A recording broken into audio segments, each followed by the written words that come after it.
Bonsoir tout le monde, bienvenue sur ma page Elle fait main. Bonsoir à toutes, bonsoir à tous, si jamais il y a des hommes qui nous regardent. Et bienvenue pour notre petit moment à nous. On est mercredi, il est 20h45 et on se retrouve comme tous les mercredis, soit sur la page d'Agathe, soit sur ma page. Et ce coup-ci, c'est mon tour. Alors, je ne peux pas faire de live, donc du coup, exceptionnellement, ce sera une petite vidéo que je vous ai préenregistrée. Alors voilà la petite carte que je vous propose de faire. Donc comme je vous ai mis dans le texte, l'idée c'est de faire 2 cartes en une fois. Donc on va regarder, on va voir ensemble, je pense que vous avez vite compris comment on va faire notre système pour avoir 2 couleurs de cartes. J'espère que ça vous plaît, dites-moi en commentaire si ça vous plaît. Donc j'ai fait une petite carte qui va s'ouvrir et qui va pouvoir être utilisée pour pas mal de thèmes. Donc on va la faire ensemble en jonquille et à la fin je vous montrerai une autre version que j'ai réalisée, que j'adore. J'ai trouvé avec un nouveau set du nouveau catalogue qui est vraiment, j'ai vraiment flashé dessus. Donc en attendant, on va faire avec nos jonquilles. Donc les jonquilles, c'est ce set là. On a les die aussi assortis, mais aujourd'hui on va pas utiliser les die, on va utiliser juste 2 couleurs. Au niveau des couleurs que j'ai utilisées, au niveau du jaune, on va être sur du Narcisse Délice, j'avais un doute. On va avoir, donc je vous avais dit, une base de couleurs. Après, il va me falloir donc un autre rectangle de couleur, je vais vous redonner toutes les mesures. Un blanc ou un vanille, là j'ai utilisé du vanille, c'était plus harmonieux je trouvais. Et un foncé, où dans l'idéal vous avez le papier et l'encre. Comme ça fait vraiment quelque chose qui va ensemble. On est parti pour la réaliser. Alors vous allez voir, elle est assez rapide. Elle a son petit effet waouh, même si ça reste une carte toute simple. Et l'avantage, c'est comme on en fait 2 en une fois, ça nous permet de pouvoir en offrir une tout de suite, puis de garder l'autre d'avance. Donc voilà ce qu'on va faire. Alors, je vous avais dit de me faire, pour la base, on va faire une base classique, un petit peu comme on fait souvent. Donc la base, il me faut 2 fois un rectangle de 21 par 14,85, hein, c'est ce qu'on fait d'habitude. Donc là, ce que je vous propose, moi, dans ces cas-là, quand je fais 2 cartes d'un coup, c'est que je vais venir sur ma longueur de 21, je vais venir marquer un pli à 10,5. Comme ça, je vais faire mes 2 cartes vraiment d'un coup. Donc ça, je le fais souvent quand je sais que j'ai une série de cartes à faire. Je viens tracer mon pli en premier, et après, je coupe ma feuille en 2 à 14,85. Et comme ça, du coup, j'ai tout de suite mes 2 bases de cartes. D'accord, donc après, si vous préférez, vous pouvez couper 21 par 14,85 et après tracer votre pli à 10,5. Mais là, voilà, du coup, j'ai tout de suite mes 2 bases de cartes. D'accord? Donc ça, c'est pour les bases de cartes, c'est des bases de grandeur, j'allais dire de grandeur basique. Des bases de grandeur basique, voilà, exactement. Des bases de grandeur classique. Hop, je récupère mon plioir, comme ça. Je donne un petit coup tout de suite dessus et c'est fait. D'accord? Ça, c'est la base. On met de côté. Après, il va nous falloir, on va tout découper, d'accord? Et puis après, on fera la découpe. Après, je vous avais dit en couleur foncée. Donc, du coup, là, moi, je suis partie sur du doux suède. Donc, pareil, il va me falloir 2 fois. Donc, je vous dis couleur foncée puisque c'est joli d'utiliser la couleur d'encre assortie. Hop, je suis en train de voir que mes petits papiers ne sont pas au bon endroit puisque vous ne les voyez pas. Pardon. Donc la base, elle fait 21 par 14,85. Et la couleur foncée, du coup, on enlève 0,4 pour garder un matage de couleur.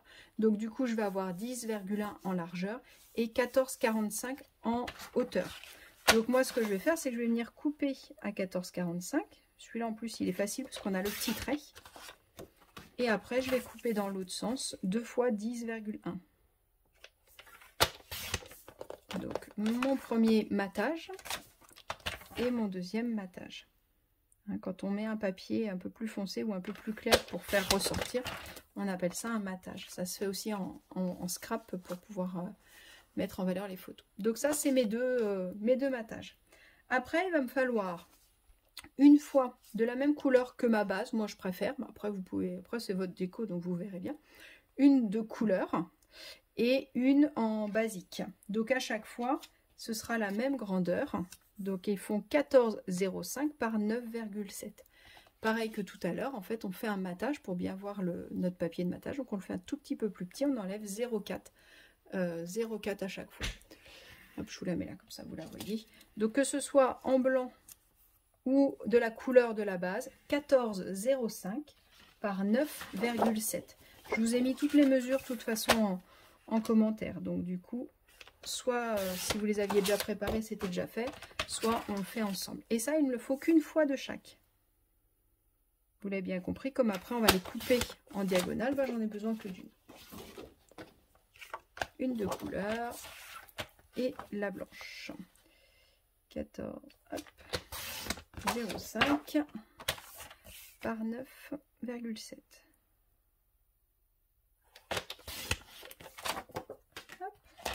Et pour l'instant, on va pouvoir ranger le coupe-papier. On en aura besoin après. Donc on est d'accord, on a deux bases de 21 par 14,85. On a deux couleurs foncées de 14,45 par 10,1. On en a un de la même couleur que la base de 14,05 par 9,7. Et on a un blanc ou un vanille à 14,05 par 9,7. Ok, donc là on a tous les éléments pour faire notre carte. On est parti. Alors, on va laisser la base et le foncé de côté pour l'instant. On l'utilisera après pour faire le montage. Là, on va utiliser ces motifs-là. Alors, soit vous essayez de le faire à la main, mais ça va être compliqué. Ce que je vous conseille, du coup, c'est d'utiliser le Stamparatus. Alors, le Stamparatus, pour celles qui ne connaissent pas, c'est un super outil. Ça s'appelle un positionneur de tampons. C'est rigolo quand c'est fermé, voilà. L'auréole, c'est mon auréole. Non, c'est l'auréole de ma lumière. Donc le Stamparatus, c'est un petit outil comme ça, où on va avoir deux éléments plexi comme ça qui vont se défaire, ce qui peut nous permettre en fait plein de techniques. On va en faire une ce soir ensemble, mais on a plein de techniques. Donc j'en ai un qui va pouvoir se mettre en haut et un qui va pouvoir se mettre en bas, sur le côté, pardon. On va avoir aussi des petits aimants qu'il ne faut pas faire tomber, sinon ils se cassent comme le mien. Et la base, en fait, elle va être aimantée. Alors, je ne sais pas si vous connaissez tous ceux et celles qui ont le Stamparatus. On a des petits blocs de papier brouillon. Donc, soit vous le découpez vous-même, mais c'est super pratique. Du coup, il est pile à la bonne taille. Et on a surtout le quadrillage qu'on va avoir besoin. Donc, on va avoir un côté qui va être en centimètres et un côté qui va être en centimètres, c'est celui-là. Et un côté qui va être en pouces. D'accord? Donc, on peut utiliser l'un ou l'autre comme on veut. Donc l'idée c'est de mettre notre papier bien au bout. Après je vais prendre une des deux feuilles, on va prendre la colorée par exemple. Et par contre je vais venir bien me mettre le long d'une ligne. D'accord? Et bien en haut, je viens bien embuter pour pouvoir repositionner mon autre papier plus tard. Si je veux être sûre, ce que je peux faire c'est me faire un petit trait. D'accord? Pour être sûre de savoir à quelle ligne je me suis mis, au cas où. Après, je vais venir prendre mon set de tampons. Donc, on va utiliser la grosse jonquille. Et donc là, je vais venir le mettre où je veux. Donc, je veux le mettre, après, je peux le mettre de travers, je peux le mettre droit comme vous voulez. Hop, on va le mettre comme ça. Et là, je viens refermer ma plaque et j'appuie bien partout. Et là, du coup, hop, je vais le mettre au milieu. Et là, du coup, mon tampon, il va être au bon endroit quand je vais venir mettre mon encre. Donc, je rouvre. Comme j'ai mis mon aimant, mon papier, il ne bouge pas. Et je vais venir mettre mon encre. Donc là, c'est pareil. En fait, quand je l'utilise, je referme mon set de tampons. Hop, je décale un peu. Et je viens le positionner, je viens le mettre là. C'est pile la bonne hauteur, ce qui va me permettre, quand je mets mon encre, que ça ne bouge pas. Parce que sinon, du coup, il se met en biais. Là, du coup, quand je mets mon set, il est bien droit. D'accord? Donc, je viens mettre mon encre dessus. Et là, je viens refermer et appuyer tranquillement sur les différents endroits. C'est un peu casse-pied ma lumière là qui reflète sur le Stamparatus, pardon. Là, l'avantage, tiens, bah, c'est très bien, je l'ai un peu loupé. Là, il est un petit peu loupé. Donc ça, c'est une des premières utilisations du Stamparatus. Si on regarde vraiment de près, hein, au milieu, c'est pas top. Et ben l'avantage du Stamparatus, c'est que je vais pouvoir venir remettre de l'encre et je vais du coup retamponner pile poil au bon endroit. Donc ça, c'est quand même un truc qui est génial. Surtout quand on a des gros tampons. C'est le bloc pour tout à l'heure que j'avais préparé qui vient de tomber. Quand on a des gros tampons, bah, c'est super pratique parce qu'on peut plus facilement le positionner. Alors avec tous les tampons de fond, moi j'utilise le Stamparatus plutôt que d'avoir le gros bloc qui n'est pas facile à maintenir. Donc j'ai fait mes jonquilles. Ok. Donc là je vais venir enlever mon papier et je vais venir positionner mon autre papier qui fait pile la même taille. Là, je me remets sur mon repère. Je remets mon petit aimant pour pouvoir bien maintenir le papier. Et comme tout à l'heure, je reviens mettre de l'encre. Essayez de le faire une fois ce coup-ci, ce serait bien. Et je viens tamponner le même motif exactement au même endroit sur ma deuxième feuille. Et là, il est pas mal du premier coup. Ok. Une fois que j'ai fait ça, hop, je peux ranger mon Stamparatus pour l'instant. Je vais nettoyer mon tampon après. Et là, je vais reprendre mon coupe-papier. Et vous l'imaginez bien, je vais venir couper chaque feuille en diagonale. Et je vais pouvoir les recoller l'une avec l'autre. Alors, quand je viens couper, alors je fais attention de bien les couper dans la même diagonale. Faites attention. Je viens mettre bien mes deux pointes dans la fente du coupe-papier. Et là, ce que je vais faire, c'est que je ne vais pas laisser ma lame en bas. Parce que sinon, quand je vais remonter, je vais abîmer mon coin. Donc, ce que je fais, c'est que je mets ma lame au milieu, n'importe où. Je referme mon coupe-papier. Un coup, je descends. Un coup, je monte. Et là, du coup, je n'ai pas abîmé mes petits coins. D'accord? Donc, je mets celui-là de côté. Et je fais pareil avec le deuxième. Et comme ils font la même taille, qu'ils ont été tamponnés au même endroit, magie, magie. Hop. Donc, je vais avoir, vous l'avez deviné, une première carte. Tac. Et une deuxième carte. Voilà, voilà comment ça a été fait. Après, sur celle-là, bah, du coup, j'ai rajouté des petits papillons.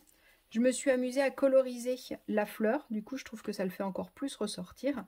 Et bah, ce que j'adore chez Stampin' Up, c'est la concordance des couleurs, pardon. Et du coup, et bah, comme je vais avoir les Stampin' Blend qui vont être de la même couleur que mon papier, quand je colorise, bah, c'est vrai que ça fait presque un trompe-l'œil de se dire, mais du coup, comment ça a été fait. Et après, donc sur cette carte-là, j'ai rajouté mes petits papillons. On va en faire une ensemble. Et puis, bah, j'ai rajouté sur celui-là, il y a des petites taches aussi. Donc, j'ai voulu les rajouter aussi, parce que du coup, je trouvais que ça faisait un petit peu nu. Donc là, soit vous faites les deux en même temps, soit on va en faire qu'un. Donc là, ce qu'on va faire, c'est qu'on va venir en coller les deux. Donc, on ne se trompe pas, on prend les deux mêmes. J'ai plus beaucoup de colle. Hop. J'ai ma fille qui est venue me piquer ma colle, mais je suis super contente, parce que du coup, elle est en train de se faire un petit album photo. Donc c'est super rigolo qu'elle se fasse ça. Et donc là, bah, je vais venir prendre ma base. Alors là, on a deux solutions. Si vous avez peur de pas trop bien y arriver, ce que vous pouvez faire, c'est les mettre comme ça et coller un petit papier tout fin. Comme ça, on retourne en une seule fois. D'accord? Parce que là, la difficulté, c'est de bien le positionner, en fait. Donc sinon, bah, vous y allez tranquillement. Et ce que je fais, c'est que je vais le poser. On doit être pas trop mal. Et je pose l'autre avant de coller. Comme ça, au moins, je peux bouger après. Tac. Vous voyez, j'ai mis de travers. Tac, voilà, comme ça, en poussant. Donc sinon, le système de coller un petit bout de papier derrière, c'est pas trop mal. Ce qu'il faut surtout, c'est qu'il soit bien collé au milieu. D'accord? Pour qu'on ait vraiment l'impression qu'on n'a qu'une seule feuille. Une fois qu'ils sont positionnés, on peut bien les coller. Alors, je vais ramasser mon petit bloc qui est tombé. Hop, on va mettre... Alors, je suis restée sur les mêmes couleurs, parce que je ne voulais pas faire quelque chose de trop bariolé. Donc, je suis restée sur mon encreur Doux Suède. Et donc, du coup, je trouve qu'ils ont une bonne bouille, ces petits papillons-là. On va en remettre 3, j'aime bien l'idée de 3. Et là, c'est pareil, du coup, je peux m'amuser à en mettre un au milieu, d'accord? Puisque c'est la même couleur d'encre. Après, on aurait pu faire la même chose, où, par exemple, sur ce papier-là, on va ancrer en blanc, et sur ce papier-là, on va ancrer en jaune. Ça aurait pu être possible aussi. Et hop, le dernier bloc, avec ça. Et je vais juste reprendre ma petite feuille de brouillon qui était dans mon Stamparatus. Tac. Parce que du coup, les petites taches, j'ai envie qu'elles soient un peu plus claires. Hein. Donc du coup, je vais mettre mon encre. Je tamponne toujours une première intention dessus, voire même une deuxième pour avoir quelque chose d'assez pâle. Voilà, puis je peux tamponner plusieurs fois dessus avec cette couleur-là. On va en mettre un petit peu en haut.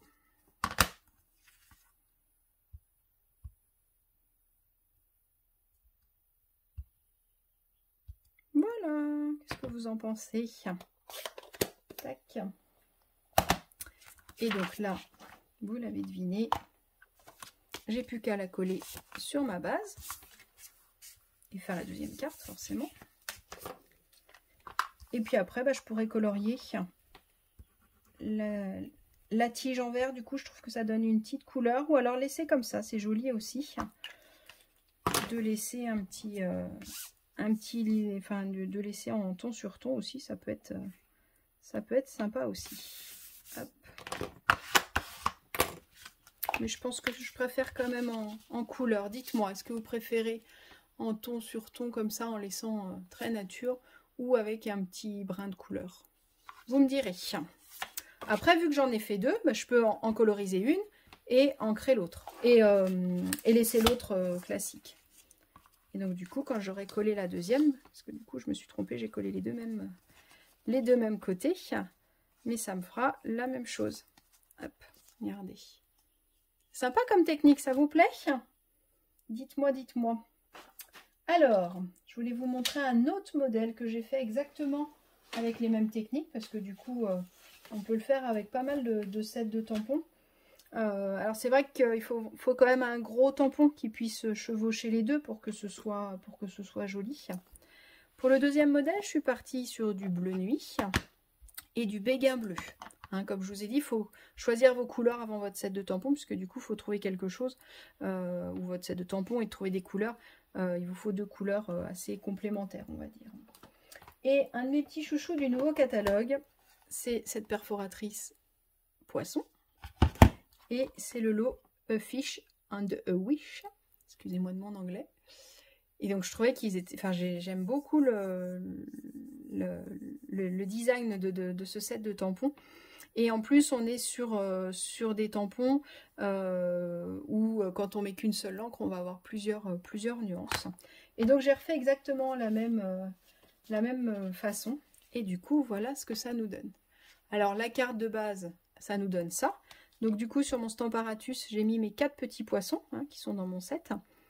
J'ai tamponné, un coup sur le béguin bleu, un coup sur le blanc. Et après, j'ai coupé. Après, une fois que je les avais assemblés, comme là, j'ai fait des petites taches, j'ai fait les petites vagues, on va dire, qui sont là, en béguin bleu. Et puis, pour finaliser celle-là, j'ai rajouté une petite étiquette, un gros câlin en papier. Et puis, j'ai mis aussi un petit poisson que j'avais tamponné aussi sur du papier blanc, que j'ai perforé et que j'ai collé, du coup, avec une petite mousse. Et puis, 3 petits strass pour finir d'égayer tout ça.